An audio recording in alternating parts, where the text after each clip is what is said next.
Selamat pagi anak-anak kelas 12. Apa kabarnya hari ini? Semoga kalian dalam keadaan sehat semua dan tetap semangat mengikuti pelajaran setiap hari. Oke? Nah, untuk kali ini kita akan mempelajari tentang kasus pelanggaran hak dan pengingkaran kewajiban warga negara. Sebelumnya, kalian sudah mempelajari pengertian hak dan kewajiban warga negara. Nah, untuk bagian ini kita akan mempelajari tentang kasus-kasus pelanggaran hak dan kewajiban warga negara. Oke? Nah, sebelumnya Ibu mau bertanya, apa yang kalian perhatikan, apa yang kalian lihat tentang gambar ini? Nah, ini simbol apa? Ya, tentu tidak asing lagi bagi kalian melihat gambar ini. Nah, ini lambang atau simbol hukum. Ya, nanti kalian tugasnya bikin sebuah pernyataan gitu ya, atau kesimpulan tentang gambar ini. Nah, oke. Nah, untuk materi ini kita akan masuk kepada banyak perilaku-perilaku yang dianggap pelanggaran terhadap hak warga negara, baik yang dilakukan oleh negara maupun warga negara lainnya, gitu ya. Misalnya korupsi dan pemberian upah buruh yang rendah. Ini salah satu contoh pelanggaran hak dan kewajiban warga negara yang harusnya, gitu ya, yang harusnya sebagai warga negara Indonesia yang baik dan patuh kepada hukum dan peraturan yang dibikin oleh pemerintah, kita wajib membayar pajak. Ini contoh. Malah kita mengingkari, gitu ya, kita tidak tertib terhadap peraturan itu. Nah, masih banyak contoh-contoh yang lain, gitu ya, mengenai pelanggaran hak dan pengingkaran kewajiban warga negara. Oke? Nah, berikutnya kasus pelanggaran hak dan pengingkaran kewajiban warga negara. Di sini ada contoh pelanggaran-pelanggaran hak asasi yang pernah terjadi di Indonesia, gitu ya. Salah satunya peristiwa penculikan para aktivis politik tahun 1998. Ini nanti kalian bisa cari ceritanya, ya, ceritanya lebih lanjut lagi mengenai peristiwa penculikan para aktivis ini. Nah, yang kedua, kasus terbunuhnya Marsina, seorang pekerja wanita PT Catur Putra Surya Porong, Jawa Timur tahun 1994. Ini juga pada saat itu sangat dihebohkan, ya. Indonesia sangat dihebohkan oleh kasus terbunuhnya Marsina, ya. Dia seorang pekerja wanita di PT Catur Putra Surya Porong, ya. Nah, yang ketiga, kasus terbunuhnya wartawan Udin dari Harian Umum Barnas tahun 96 di Yogyakarta. Kemudian peristiwa Trisakti dan Semanggi tahun 98 dan kasus bom Bali tahun 2002. Oke, nanti kalian tugasnya pilih salah satu yang mana mau kalian cari ceritanya lebih lanjut lagi, ya. Bisa kasus peristiwa penculikan para aktivis politik, bisa yang kasus Marsina atau terbunuhnya wartawan Udin, atau peristiwa Trisakti dan di Semanggi dan kasus bom Bali. Silahkan kalian pilih yang mana. Oke. Nah, berikutnya kasus pelanggaran hak dan pengingkaran kewajiban warga negara. Contoh kasus pelanggaran HAM di lingkungan keluarga. HAM, hak asasi manusia. Contoh kasus pelanggarannya seperti apa? Yang pertama, orang tua memaksakan keinginannya kepada anaknya. Ini contoh, ya, contoh. Misalnya nih, anak itu harus diberikan pendidikan, kasih sayang, ya, seperti diberikan makan dan minum. Itu sudah menjadi tugas orang tua untuk menjaga anak-anaknya.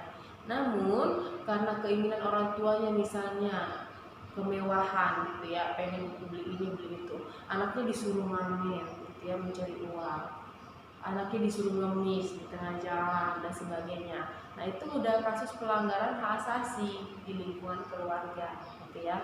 Yang kedua, orang tua menganiaya anaknya. Nah, ini juga banyak terjadi di Indonesia, ya. Kita pernah dengar di berita-berita anak mensiksa atau menganiaya anaknya, gitu ya, dipukulin lah, bahkan sampai dibunuh gitu ya. Nah itu pasti ada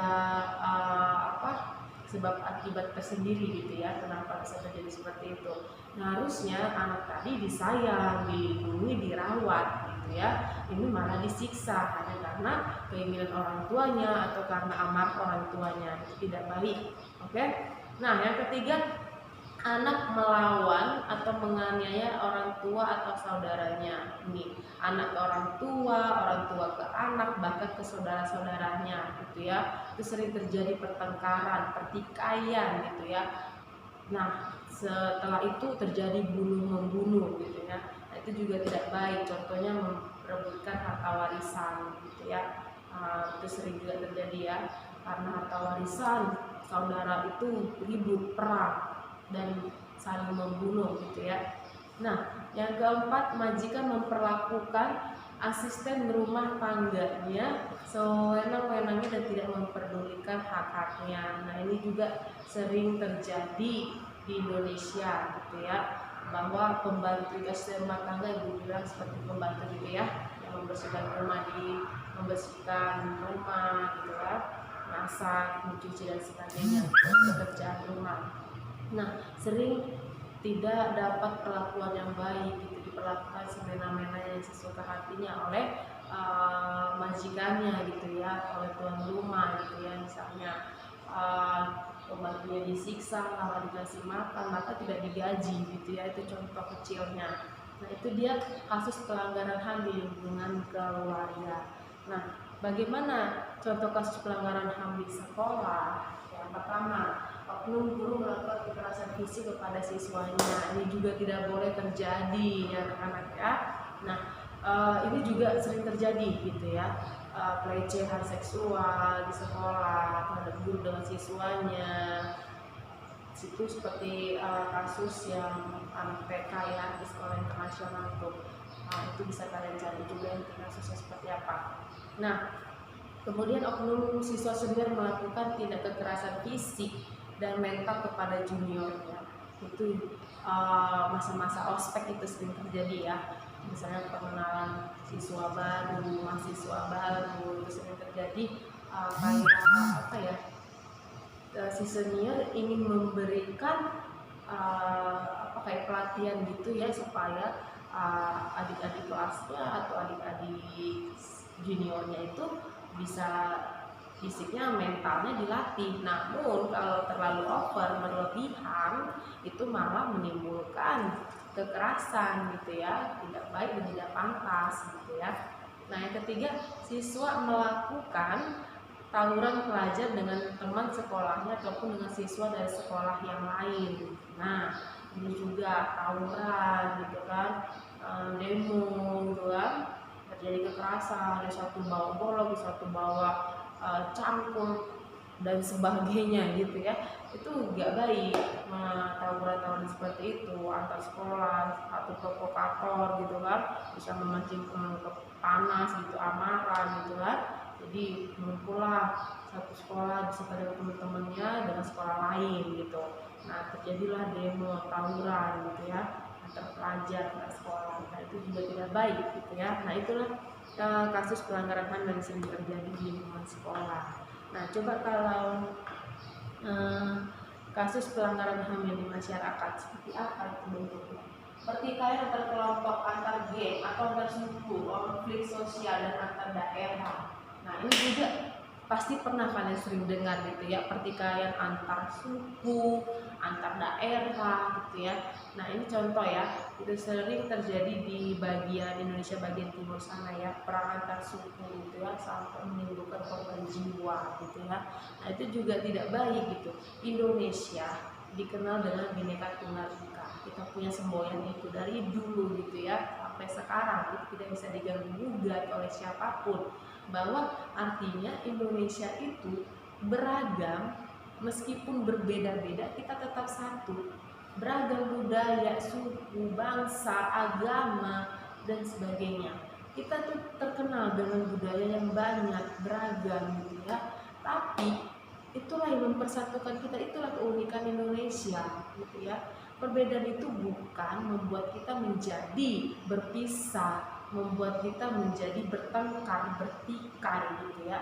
Malah itu yang akan mempersatukan kita dalam keberagaman itu, menimbulkan atau memunculkan kita untuk bersatu gitu ya. Kalau misalnya cuma satu jenis, kita pasti mikirnya udah sama gitu ya, apalagi yang mau dipersatukan kan itu.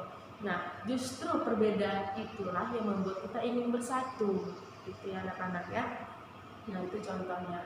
Kemudian penculikan bayi, anak, kemudian minta tebusan rujuk kepada orang lain. Waduh, ini juga eh, sering terjadi juga di lingkungan sekitar kita bahkan gitu ya, penculikan anak. Nah, penculikan anak itu tidak kenal usia, bisa anak bayi, anak balita, usia dini dan sebagainya gitu ya. Biasanya orang-orang yang banyak uang gitu menjadi sasarannya gitu kan, karena mereka minta tebusan gitu, minta uang gitu kan, anaknya diserahkan, uangnya ada gitu ya. Nah, itu tidak boleh. Nah, yang ketiga pembunuhan. Pembunuhan ini banyak jenisnya yang beragam.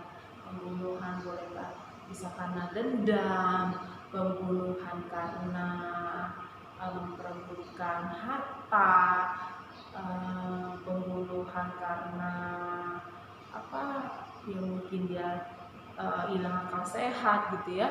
Nah, banyak sekali motif-motif pembunuhan ini. Nah, itu juga termasuk kasus pelanggaran HAM gitu ya, mengambil nyawa orang secara tidak langsung, itu tidak boleh. Hanya Tuhan yang mengetahui sampai di manusia kita gitu ya. Kalau kita dibunuh atau bunuh diri itu berarti memaksakan gitu ya, dan mendahului Tuhan gitu ya, memaksakan bahwa kita itu selesai usia di dunia ini gitu ya, tidak boleh terjadi. Kemudian yang keempat, merusak sarana atau fasilitas umum karena kecewa atau tidak puas dengan keputusan pemerintah. Nah, ini dia, karena kecewa dengan keputusan pemerintah, misalnya dikeluarkan undang-undang nomor 140 misalnya gitu ya, tentang pembayaran pajak wajib gitu ya dan sebagainya, contoh gitu ya. Nah, itu karena kecewa dengan keputusan pemerintah, dengan keputusan baru yang dibikin pemerintah, maka dirusaklah fasilitas-fasilitas pemerintah. Misalnya jembatan gitu ya dirusak, terus halte-halte penunggu di tengah di pinggir-pinggiran jalan dirusak gitu ya, atau bahkan kayak bus pemerintah gitu ya dirusak, dipecahkan kacanya. Nah, itu tidak boleh. Itu aksi yang tidak pantas ditiru gitu ya anak-anak ya. Jangan kalau kecewa dengan pemerintah, fasilitas yang dibikin pemerintah atau negara yang dirusak gitu ya, itu tidak boleh, merugikan juga, merugikan pemerintah dan masyarakat. Bahkan kita sendiri juga misalnya ingin menggunakan fasilitas itu kembali nggak bisa karena udah rusak gitu ya. Nah, itu tidak boleh terjadi. Itulah contoh kasus pelanggaran HAM yang di masyarakat. Oke. Berikutnya, di dalam masyarakat sering ditemukan adanya pengingkaran kewajiban. Ini kita sudah masuk dalam pengingkaran kewajiban ya. Salah satunya melakukan pelanggaran hukum, misalnya pelanggaran tertib lalu lintas seperti mengendarai kendaraan bermotor tanpa SIM, melanggar lampu lalu lintas dan tidak menggunakan helm. Ini juga sering terjadi ya di tengah jalan. Wow, banyak banget itu. Tidak pakai helm lah, tidak lengkap surat-surat lah, SIM, STNK dan sebagainya, bahkan melanggar lampu merah gitu ya, pelanggaran tertib lalu lintas gitu kan, yang harusnya kita berhenti gitu kan saat mengendarai sepeda motor nih, misalnya udah lampu merah gitu kan, harusnya kita berhenti. Namun sering terjadi pelanggaran terobos aja karena sepi ya kan, tidak ada yang dari sana datang depan kiri kanan, udah terobos aja gitu ya. Meskipun keadaan sepi, yang namanya udah lampu merah, kita wajib berhenti lah. Kita nggak tahu apa yang terjadi, bisa aja nanti tiba-tiba ada dari sebelah kiri kita lewat dengan kecepatan tinggi atau di sebelah kanan kita nggak tahu ya, namanya di jalan kan nggak tahu. Nah itu jadi harus memang patuh terhadap itu tata tertib lalu lintas gitu ya. Lampu merah jangan dilanggar gitu kan, di saat lampu merah kita berhenti gitu kan, dan melengkapi surat-surat kendaraan serta pakailah yang melindungi kepala kita gitu kan. Kalau misalnya kita jatuh gitu kan, misalnya kita nabrak lubang dan sebagainya, kalau kita terlindungi gitu ya. Jadi itu kenapa pemerintah gitu kan atau satuan polisi menertibkan itu semua gitu kan, untuk diri kita sendiri juga. Oke, anak-anak. Nah, ini dia berbagai upaya telah dilakukan bangsa Indonesia untuk mengatasi pelanggaran hak asasi manusia, dan upaya tersebut terlihat dengan meratifikasi instrumen-instrumen penting PBB tentang hak asasi manusia. Ini ada di belakang gambar ini ada bendera berbagai negara ya. Ini dengan Persatuan Persekutuan Bangsa-Bangsa PBB. Ya, kalian bisa nanti kita kalau ada kesempatan waktu bisa membaca lebih dulu untuk materi saat ini. Kita belum membahas itu dulu ya. Nah itu dia. Nah instrumen-instrumen PBB tersebut yaitu sebagai berikut. Nah ini penanganan pelanggaran terhadap pengingkaran kewajiban warga negara ya. Penanganan seperti apa? Konvensi melawan penyiksaan dan perlakuan kejam lainnya. Ini sebenarnya PBB-nya ya, termasuk perlakuan merendahkan dan hukuman. Nah ini Konvenan Internasional untuk Hak Politik dan Hak Sipil. Konvensi penghapusan segala bentuk diskriminasi terhadap wanita. Konvensi Internasional penghapusan segala bentuk diskriminasi ras. Konvensi Internasional untuk Hak Ekonomi, Sosial dan Budaya. Konvensi Hak-Hak Anak. Nah ini instrumen PBB untuk penanganan pelanggaran hak dan wanita dan negara. Ya ada 6. Oke. Berikutnya bagaimana penanganan pelanggaran terhadap pengingkaran kewajiban warga negara. Ini kalian bisa lihat ada gambar atau simbol lambang ASEAN ya, Asosiasi Southeast Asian Nation gitu ya. Nah dengan keikutsertaan Indonesia dalam Komisi Antar Pemerintahan Negara-Negara ASEAN untuk Hak Asasi Manusia, Intergovernmental Commission on Human Rights atau ICHR, maka Indonesia memiliki kewajiban menjunjung tinggi HAM di wilayahnya. Ini ya, ikutsertaan Indonesia dalam Komisi Antar Pemerintahan Negara ASEAN. Contohnya Indonesia memperkuat yang namanya hak asasi manusia di Indonesia, yang menjunjung tinggi gitu ya, HAM di Indonesia gitu ya. Oke. Nah berikutnya cara preventif adalah upaya dilakukan untuk mencegah terjadinya pengingkaran kewajiban sebelum pengingkaran kewajiban itu terjadi. Tidak pernah berguna. Cara preventif, upaya dilakukan untuk mencegah terjadinya pengingkaran kewajiban sebelum pengingkaran kewajiban itu terjadi. Butuh yang namanya pencegahan sebelum hal itu berakar ya kan, sampai jauh gitu kan, masalah pengingkaran tadi, pelanggaran tadi. Jadi harus dicegah terlebih dahulu.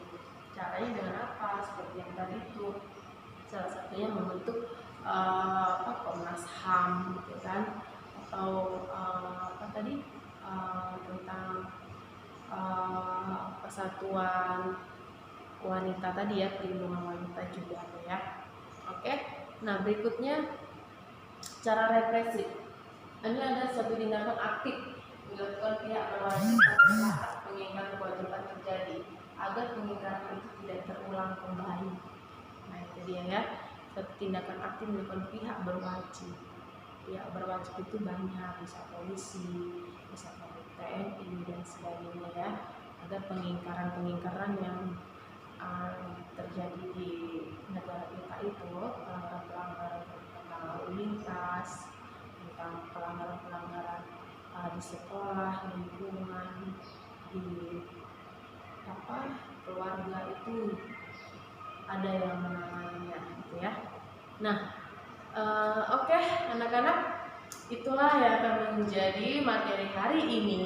Semoga kalian bisa mengikutinya tadi dengan baik, dan Ibu harap kalian bisa lebih aktif lagi untuk mencari informasi tentang kasus-kasus pelanggaran dan pengingkaran hak dan kewajiban warga negara. Oke, sampai di sini materi kita untuk hari ini. Semoga kalian tetap sehat dan semangat mengikuti pelajaran-pelajaran berikutnya ya. Tetap jaga kesehatan dan tetap mengikuti protokol pemerintah dimanapun kalian ya, supaya kalian tetap sehat mengikuti PJJ yang masih diadakan secara online gitu ya. Tetaplah kalian tetap belajar, semangat mengikuti. Oke, terima kasih anak-anak. Selamat pagi.